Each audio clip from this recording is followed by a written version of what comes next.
Всем привет! Что-то я не выполняю обещаний в последнее время. Я обещала, что буду вести YouTube активно на английском, писать русские субтитры, делать кучу контента со своим мужем, делать все профессионально классно, но что-то пошло не так.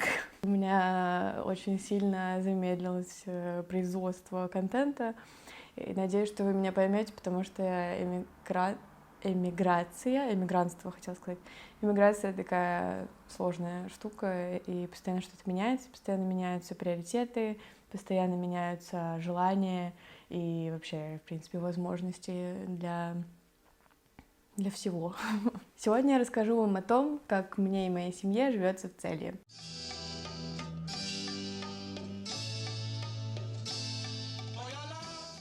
Сегодня я не буду рассказывать об истории Целья, не буду рассказывать о том, чем примечателен этот город с точки зрения истории, архитектуры, культуры и так далее. Об этом вы можете прочитать в инстаграме Go Slovenia у моих друзей, ссылочка будет в описании.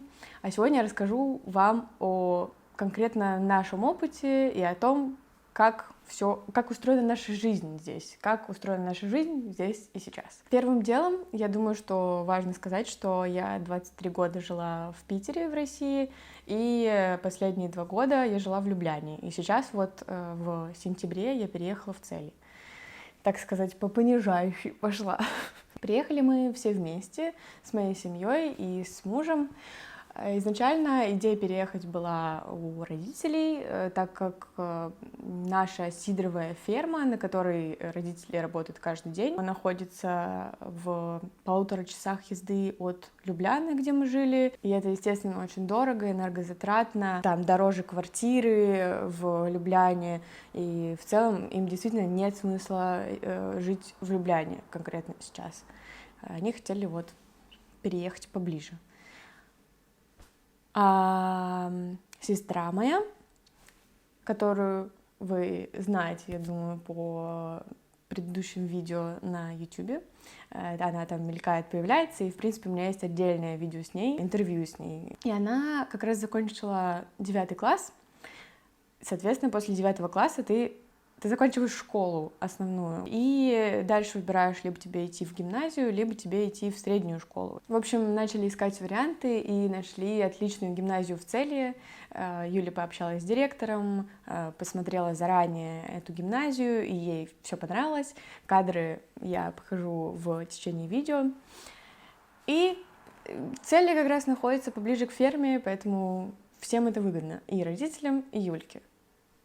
Так они решили переехать в Целье. Мы с мужем переехали, я думаю, в первую очередь из-за того, что Андрею тоже сложно было бы ездить на ферму каждый день по 1,5 часа, и он тоже там работает, помогает, и, конечно, ему бы тоже хотелось поближе переехать и меньше тратить денег на бензин. Тоже вот как бюджетная часть тоже сыграла огромную роль в том, что в Любляне гораздо дороже квартиры, чем здесь. Здесь гораздо дешевле, в 2 раза, наверное.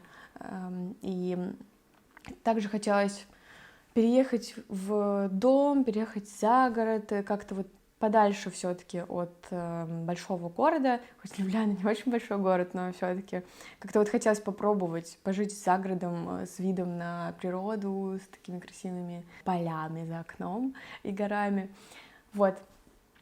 И что? Если честно, нам, в принципе, чуть-чуть поднадоело жить в Любляне, поэтому мы решили попробовать пожить за городом. Как-то вот хочется сменить обстановку и попробовать что-то новое.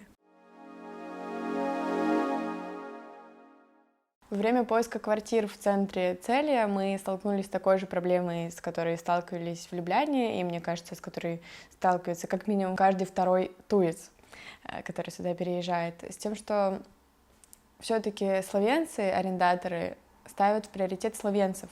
И даже если вы прекрасно, миленько пообщались за столом, когда смотрели квартиру, все равно, скорее всего, они вам на следующий день напишут, что они выбрали другого человека, потому что он словенец.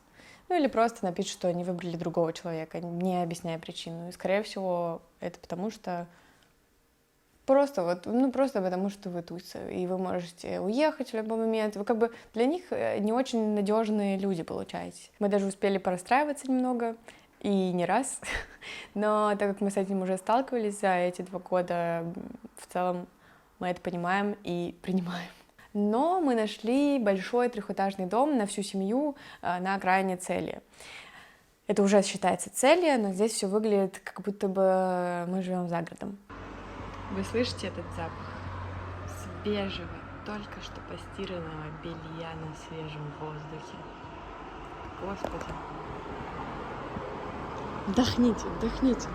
В этом доме, который очень просторный, помещаются и родители, и мы с мужем, и брат, и двоюродная сестра, и вообще гипотетически можно здесь поселить еще 2 человек спокойно. Если модернизировать этот дом, так вообще можно, я не знаю, всю нашу будущую семью, которая в будущем переедет, скажем так, поселить сюда.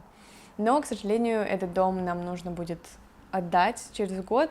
У нас такие условия проживания здесь, потому что хозяйка хочет продать этот дом.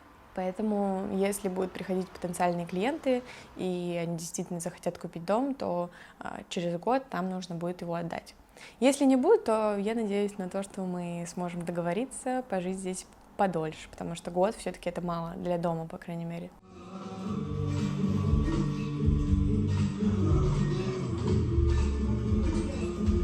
Цены на жилье тут действительно сильно ниже. Мы, например, снимаем этот дом на всех по цене квартиры родителей в Любляне, которую они снимали в течение 2 лет. То есть теперь мы можем спокойно звать гостей, не переживая за то, что не хватит места. На всех хватает спальных мест, и к нам спокойно приезжают друзья из Любляны и из других городов.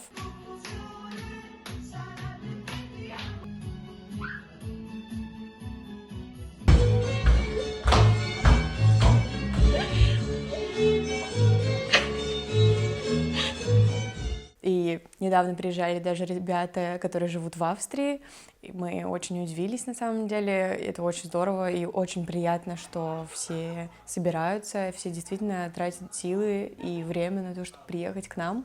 Это очень классно, я всегда мечтала на самом деле об этом. Это как бы мне напоминает нашу жизнь в России, жизнь до. И у нас там был загородный дом, и все тусовки проходили у нас, начиная там с моего 8 класса, и как будто бы я чувствую полноценность своей жизни сейчас из-за того, что я могу вызывать к себе друзей, и вот они приезжают к нам тусоваться, а мы приезжаем к ним в Любляну, чтобы попить кофе, или приезжаем на какие-нибудь классные большие мероприятия. Кстати, когда ребята приезжали сюда в первый раз, они сказали, что вообще не ожидали, что город такой классный, красивый и уютный. Они ожидали совершенно другое. Они думали, что это деревня, такая мрачная, скучная и вообще... бэд. А оказалось не так. Еще тут другой климат по сравнению с Любляной, намного более солнечно и даже немного теплее. И очень красивые закаты.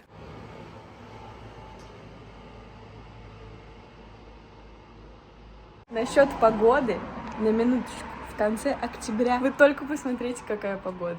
Просто посмотрите, какое наслаждение, боже мой! Я сейчас вытащу сюда мягкий пуфик и буду сидеть на улице с классным видом и с кофейком. Вообще наш вид из окна мне очень нравится, потому что каждый день меняется пейзаж. То хорошо видно горы, то они окутаны туманом, то романтичный дождливый вайб, то приятный солнечный. Красота, в общем. Из минусов у нас лично в доме очень плохой интернет и связь. Причем удивительно ровно в 5 часов, или раньше, когда еще время не перевели, было ровно в 6 или 7 часов, то есть когда темнеет, у нас обрубается интернет. Либо он замедляется, либо перестает работать вовсе. Причем и мобильный интернет, и Wi-Fi. У нас Wi-Fi как бы мобильный, то есть мы купили вот этот вот пакет Hot и подключили его к Wi-Fi. Я не знаю, как это работает, в общем, но тут как будто бы какая-то аномальная зона, как будто бы стоит какая-то вышка или радиостанция, которая просто блокирует нам связь, и мы не можем ничего загрузить вечером. А я, если честно, люблю работать и что-то грузить, и какие-то такие вещи, которые требуют много интернета именно вечером. Тут мое состояние сейчас.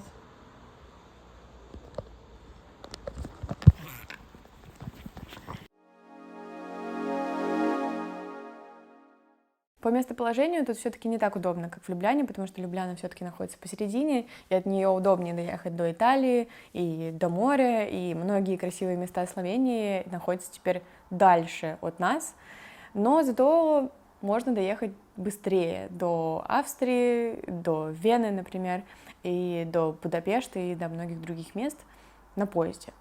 Можно даже доехать на поезде за что-то там 3 часа, и не помню точную цифру, но что-то в районе 15 евро. Записывается, не записывается? Записывается. Но в этой части Словении тоже есть классные места. И вот, кстати, одно из самых моих любимых мест, до которого всего полчаса на машине, это столб Любезни. С него вот такой красивый вид открывается.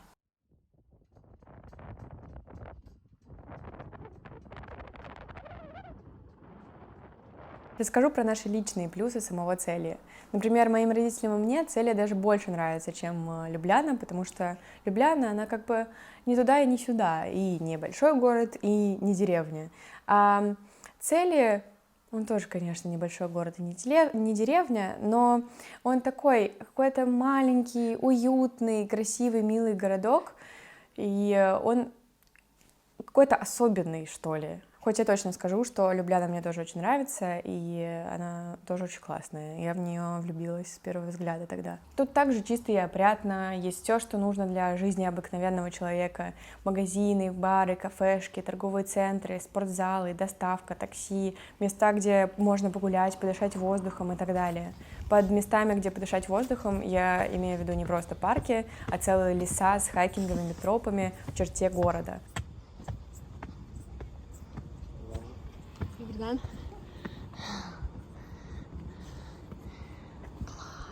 Поднимаешься наверх на холм, там смотровые площадки с видами на город, и иногда даже бывают всякие коварные, в которых можно выпить кофе и съесть какую-нибудь сладость. Юля говорит, что какой-то снековый магазин открыли вот недавно от славянского блогера. Да, Bubble Tea появился первый в Целье. Всякие какие-то конфетки. Заходим внутрь, заходим, давайте посмотрим, что там внутри. Сладости.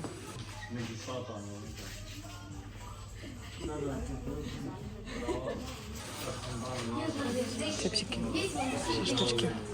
Все, идем. Красивая, хорошая. Да, красивая, хорошая. А мне еще очень нравится. Глаза такие вылезают такие. Какаешь? Вот тут, кстати, очень вкусное мороженое. Но я не покажу, потому что его сейчас нет. Еще пустое, не работает.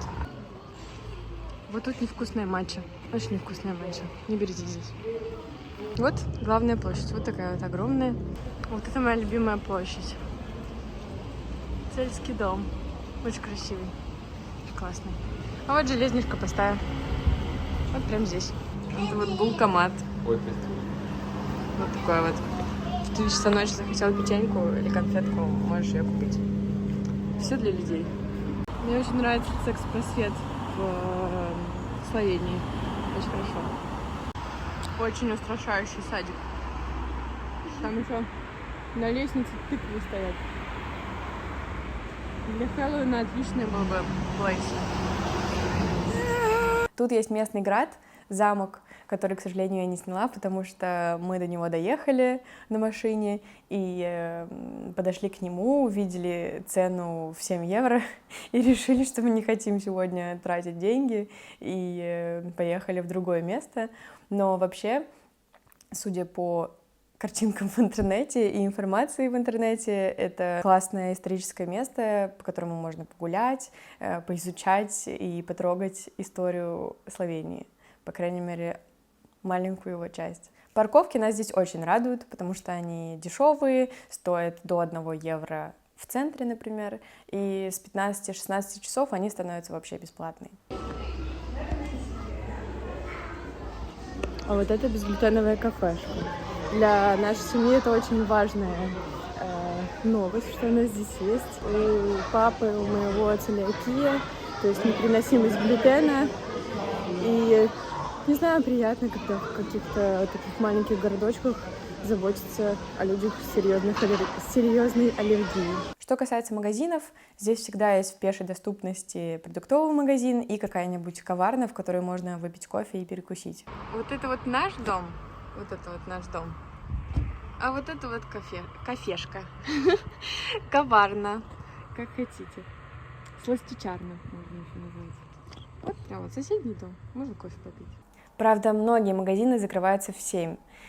Тут повседневная жизнь словенцев начинается еще раньше, чем в Любляне, и, соответственно, рабочий день заканчивается раньше. Но есть несколько крупных продуктовых магазинов, которые закрываются в 9.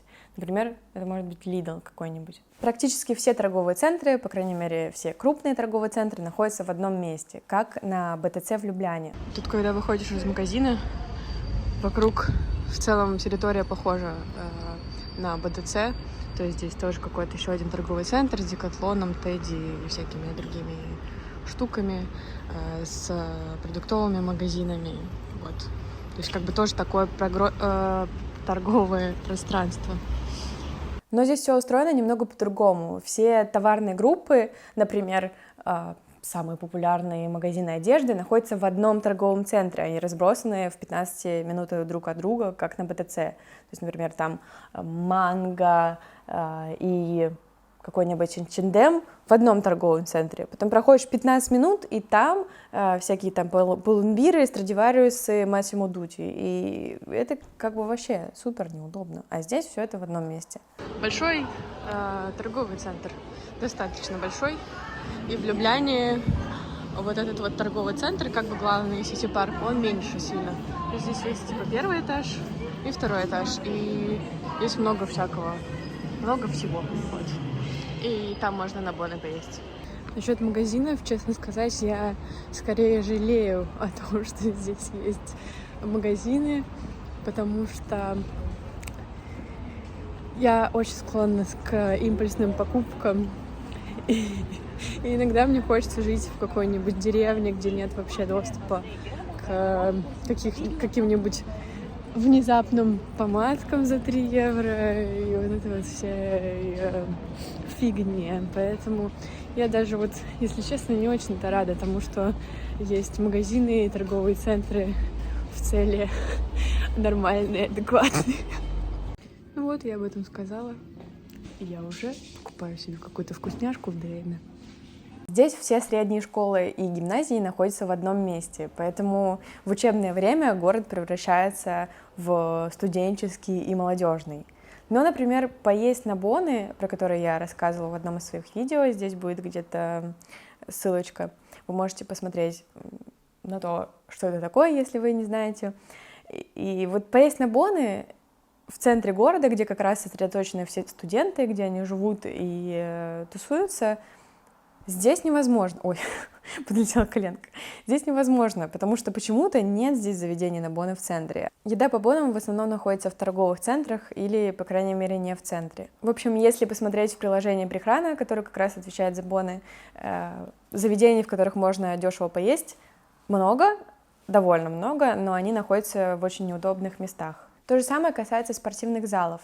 Например, здесь есть 4 спортивных зала, но они тоже находятся в неудобном месте. Например, от нас, то есть с конца города, ехать до ближайшего зала, до нашего, по крайней мере, 40 минут на автобусе. Ну, как-то, не знаю, до зала доехать довольно сложно. Их заставить себе, по крайней мере, так долго ехать, поэтому я все время мужа прошу себя на машине довозить до туда. Я сейчас, кстати, учусь водить машину для того, чтобы не быть зависимой от него в зале и ездить до него самой. Вот моя главная цель. И у меня есть права, естественно. Я сдала на права еще 2 года назад, но я очень сильно боюсь водить машину одна. Поэтому я сейчас больше треню, чтобы страх уходил. Но у меня свет стал этот падать дурацкий. Как я потом это все буду красить, я даже не знаю. Боюсь, что будет супер колхозно. Может, закрыть эту штуку? О, no!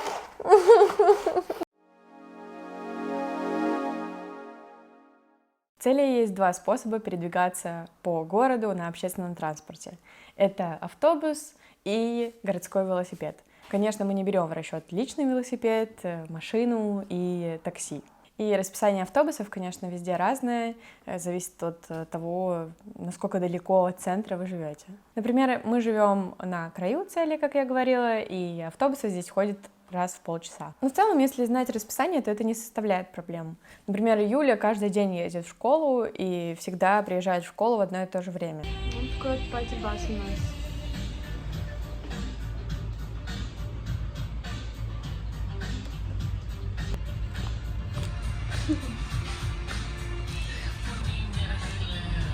Городские велосипеды. Это тема, друзья. Правда, они здесь немного дороже и другой фирмы по сравнению с Любляной. В Любляне подписка на год стоит 3 евро. А здесь система немножко другая. То есть вы можете брать его единоразово за 50 центов полчаса. Полчаса здесь за глаза просто. Либо вы можете купить подписку на год. Для велосипедов, конечно, как и во всех приличных европейских городах, везде организованы велосипедные дорожки и стоянки. Вот тут еще, например, велосипедные дорожки. Вот это для пешеходов, а это для велосипедов. А вот там тоже, в другую сторону. Для пешеходов и для велосипедов есть дорожка. На самом деле, я бы сказала, что самый лучший транспорт для этих 3 крупных городов в Словении, Марибор, Цели и Любляна, это как раз-таки велосипед. Да и крадут его здесь реже, чем в Любляне. Это мои подружки макушки. А это я, Ирма. У него родителей просто денег нет. Я электро.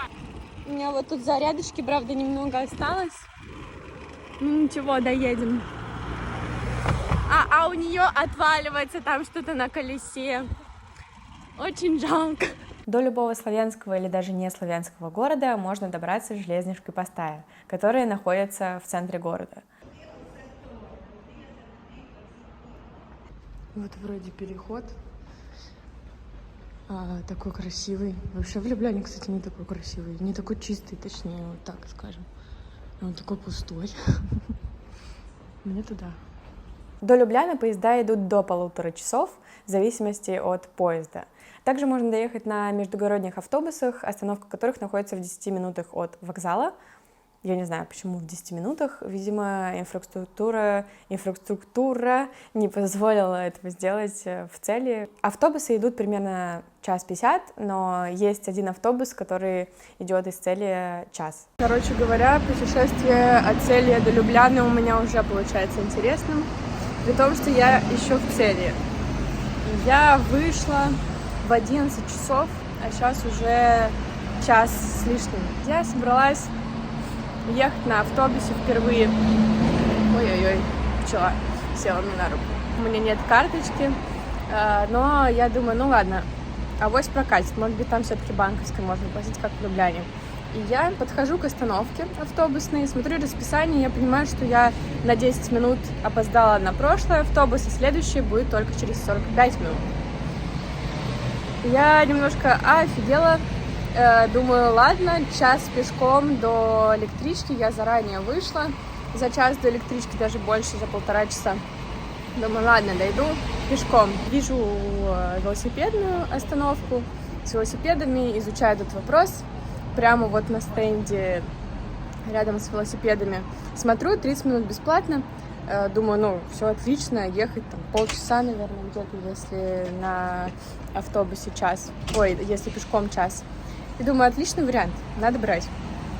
Сажусь на велосипед, доезжаю за 17 минут до железнички Пастая. И очень радуюсь этому. Подхожу, покупаю билетик на месяц за 25 евро. Тоже отличный вариант. Подхожу к пути, и там появляется очень много людей. И объявляют, что мой поезд опаздывает на 90 минут. 90 минут! Я такого в жизни никогда не встречала. Как такое вообще может быть, я не понимаю. Просто не понимаю. У меня в голове не укладывается. Наверное, он сломался или что-то случилось. Не просто так.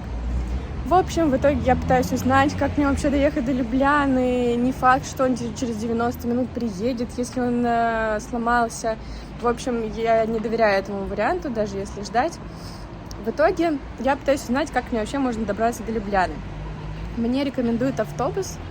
Я начинаю искать эту автобусную остановку. Карты мне пишут, что она в 40 минутах от места, где я нахожусь, ну, от железнички поставить. Думаю, чего? Я начинаю спрашивать у людей.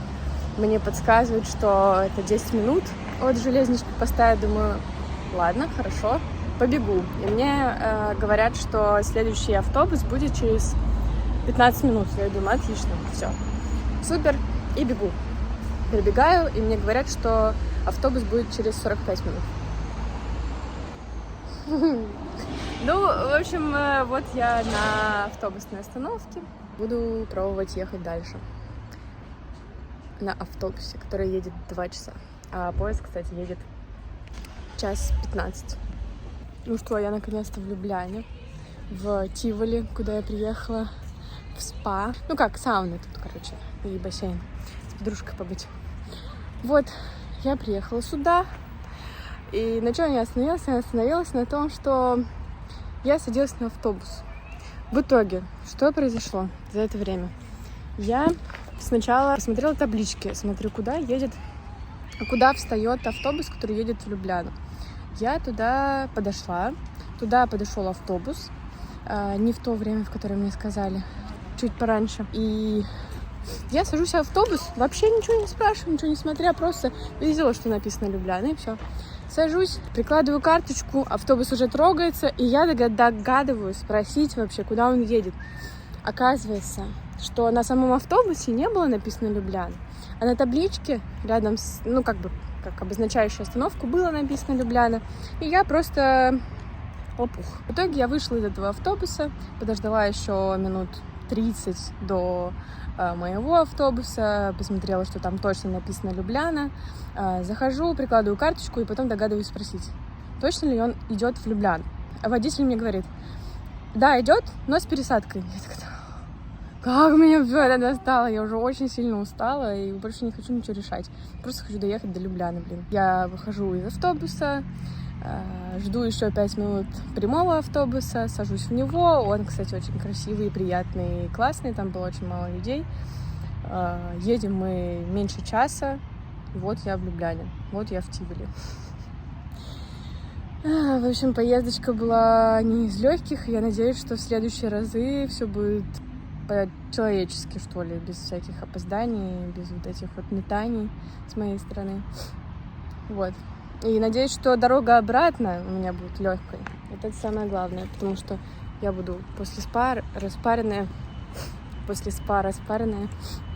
и вообще не буду хотеть ничего делать, но надо как-то доехать домой. Надеюсь, без приключений.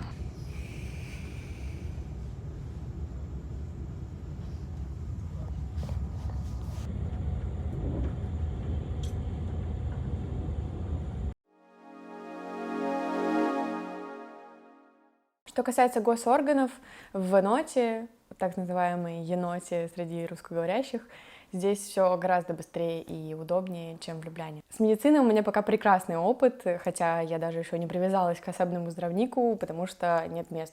Тут стоит уточнить,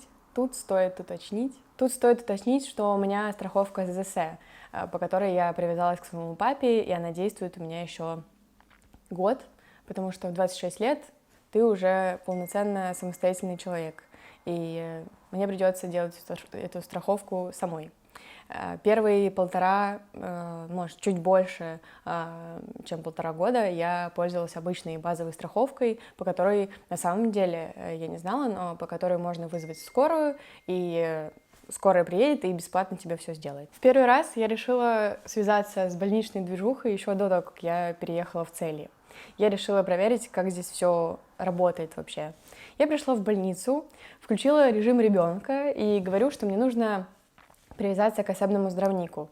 Мне говорят, что мест здесь нет, и, видимо, места есть только в каких-то деревнях, потому что ни в Целье, ни в Мариборе, ни тем более в Любляне нет мест. Говорят, что место освобождается только тогда, когда человек умирает. Вот, я прихожу, мне говорят, что нет места, и спрашивают, зачем мне вообще нужен врач. Я говорю, что у меня есть российский рецепт, но он не действует в Словении, и мне нужно получить местный рецепт. Мне говорят: ладно, иди в неотложку, там ты можешь попробовать попросить рецепт. Я такая: здорово, классно, я пыталась найти тут неотложку, что-то там не туда зашла. Мне, по-моему, даже отправили не в неотложку сначала, а куда-то там в соседнее здание. Я туда пришла. Говорят, что этот психиатр, к которому я пришла, детский, я пыталась его найти еще 500 лет, только потом он направил меня как раз в неотложку. Я иду в неотложку, показываю карточку, прохожу первичный осмотр, потом меня направляют на врача. Там я показываю свой российский извид, то есть свое российское заключение болезни, его смотрят, чешут голову, просят меня скинуть это заключение на почту и выписывают мне таблетки на целый месяц. Я прихожу в аптеку, беру эти таблетки бесплатно и иду счастливая домой. Потом я просто на дурачка пишу в поликлинику, в амбуланта за неопределенные. Это как бы филиал для тех, кто не привязан к особенному здравнику. Они мне отвечают, записывают меня через неделю на определенное время, на определенную дату. Я прихожу, показываю опять свой рецепт, говорю, что мне выписали в неотложке таблетки на месяц, а мне нужно на год. И он такой, врач такой: окей. Мне выписывают рецепт на год, я иду в аптеку, беру просто бесплатно таблетки на год и опять иду счастливая домой. В аптеке нужно просто приложить карточку, фармацевт просто считывает рецепт и дает тебе таблетки. Шок.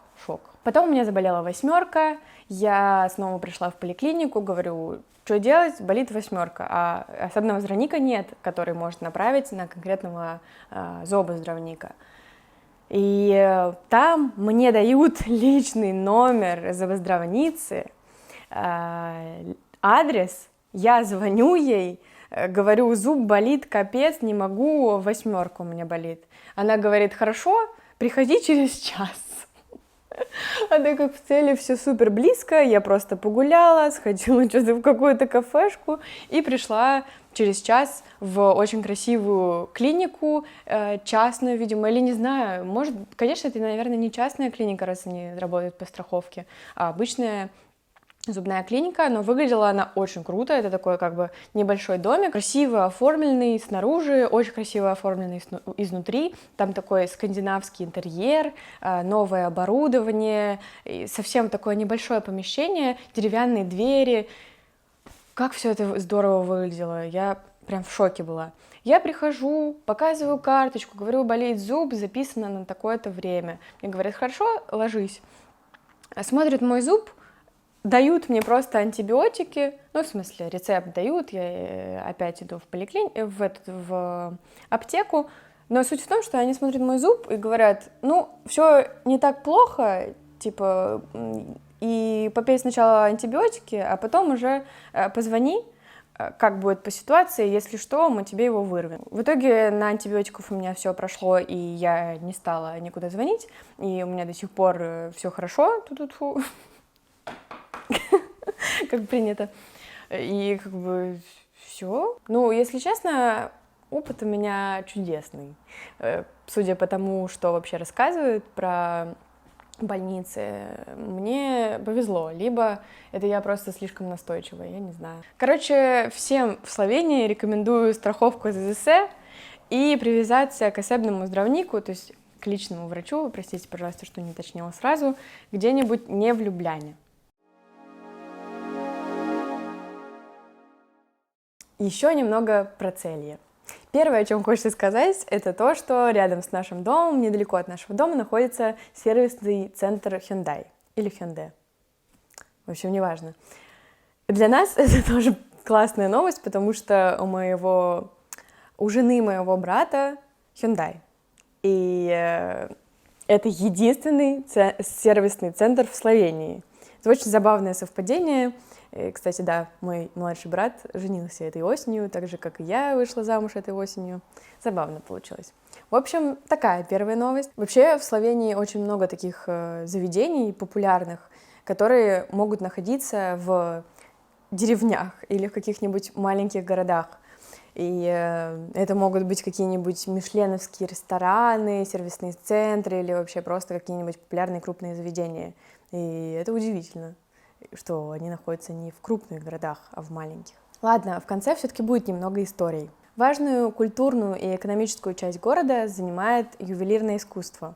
Еще в 15 веке здесь появились первые зачатки золотошвейного дела, а влияние золотых мастеров со всей Европы переплелось именно здесь. Ладно, я сейчас буду читать, потому что я это писала, и я не могу. Я устала, и мой уровень дислексии возрос просто до невероятных масштабов. Здесь находится крупнейший золотой завод, построенный в XIX веке.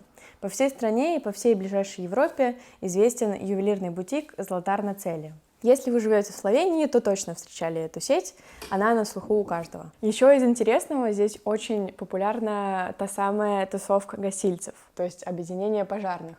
Любой человек в любом возрасте, от 6 до скольки угодно лет, может пройти курс по пожарной подготовке и быть волонтером пожарным. Тут важно уточнить, что профессия пожарных все-таки волонтерская по большей части. То есть большая часть пожарных работает бесплатно, и только 30% нанимает государство, и они проходят подготовку университетскую и прям вот как надо, и получают зарплату. Профессия пожарных здесь имеет особое культурное значение. В пожарные идут люди не ради денег, а ради того, чтобы сделать что-то полезное для государства и для общества. И самое забавное, что в деревнях, в гостильских домах, прошу заметить, что называется здесь вот это вот помещение для пожарников не пожарная часть, а именно гостильский дом. Неспроста. В общем, в этих гостильских домах очень часто проходят всякие журки, тусовки одно и то же. В общем, всякие мероприятия, пьянки, гулянки. Здесь можно отмечать день рождения, свадьбы, всякие важные ивенты. Вот эта вот тусовка гостильцев — это то, к чему как раз тянутся волонтеры помимо общественной пользы. Какая-то гасильская машина пожарников. И в заключение хочу сказать, что, конечно, Цели — это не самый подходящий для суперактивных людей город. Он медленный, в нем мало всяких модных, прикольных заведений, мало заведений, где потусить, расслабиться с друзьями, но для людей, которые хотят как бы такого спокойствия и умиротворения, как вот, например, вот я сейчас чувствую, в чем я сейчас чувствую потребность, это классный город. В нем мало работы. Хотя бы относительно творческой работы, например, на студсервисе здесь нет вообще. Вот сколько я не проверяла, ее здесь нет. В Любляне есть хоть какие-то вакансии творческие. Без семьи и машины, честно говоря, мне лично здесь было бы сложно жить.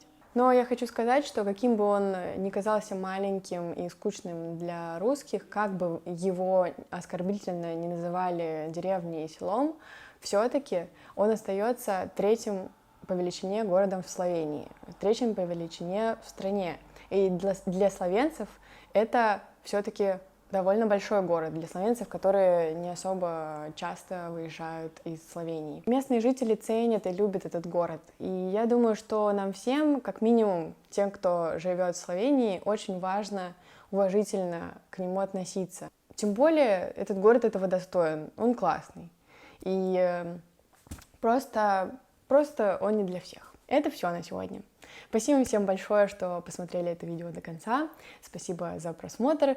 И я очень надеюсь, что вам понравилось это видео. Я очень жду ваши лайки, комментарии, какой-то вот такой вот социальной поддержки.